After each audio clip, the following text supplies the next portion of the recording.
vegetation all compressed. And it's all compressed. It's got all the nutrients they can get naturally in the wild. That's just what we feed them. So good afternoon guys, and I want to thank you all for coming to Australia Walkabout Wildlife Park.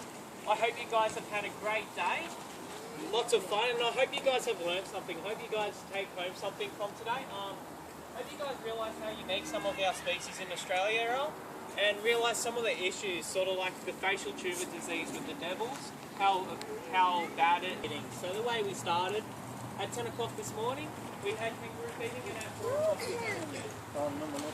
We feed these guys twice a day, mainly because just to keep a head count of who arrives and keep a head count of the animals. Oh, really? Also a way of telling us, letting us know who's injured, if there's any injuries.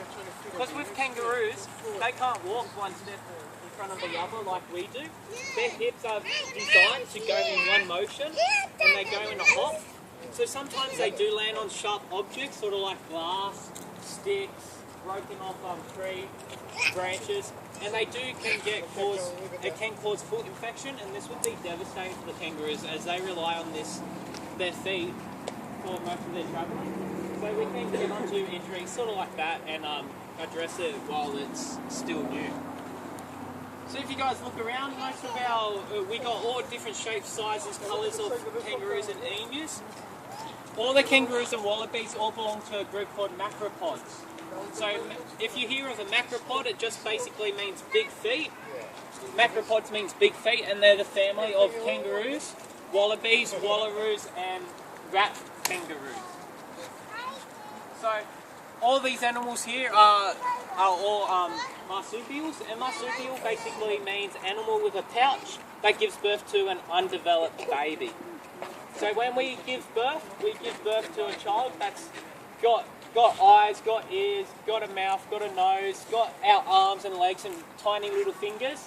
These guys are born the size of a jelly bean. Pink, hairless, got no eyes, got no ears, all they have is a mouth, and they survive on their mother's milk for the first 4 months of their life.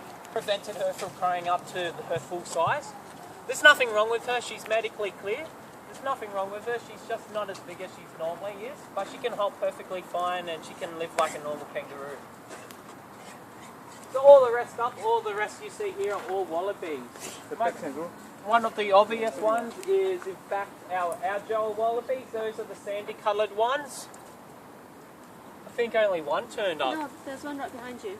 There's a wallaby. Yep, here's one there and there's one over there. These are all the sandy coloured ones. Agile wallabies are found all down the east coast of Australia, but they're found more inland, where there's all rocky areas and mountains.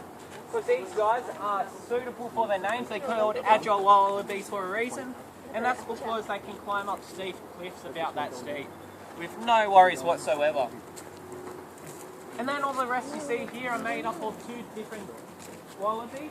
You have a Tema wallaby and a redneck paddy melon. Redneck paddy melon is one of 3 types of paddy melons we have in Australia. We have the redneck paddy melon, we have the red belly paddy melon, and we got the red leg paddy melon.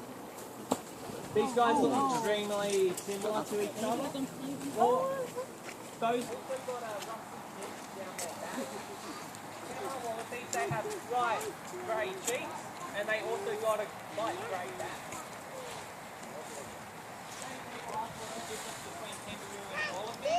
They are quite confusing. I mean, a full-grown wallaby.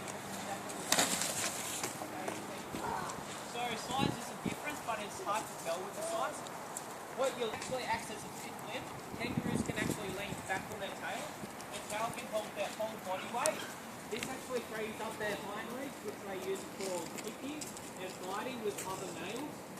They do this either one to fight over right to breed, so the right to breed with the females of the herd, or 2, this is for dominance, so who's dominant in the hierarchy. If the top leader gets in a fight with a younger one, if the younger one wins, they'll become leader. If the younger one loses, the leader keeps his throne and sets the younger one straight and shows him that I'm still king. Wallabies don't have that ability. If you see his tail, he's actually pretty thin compared to his size, and it won't be able to support his body weight.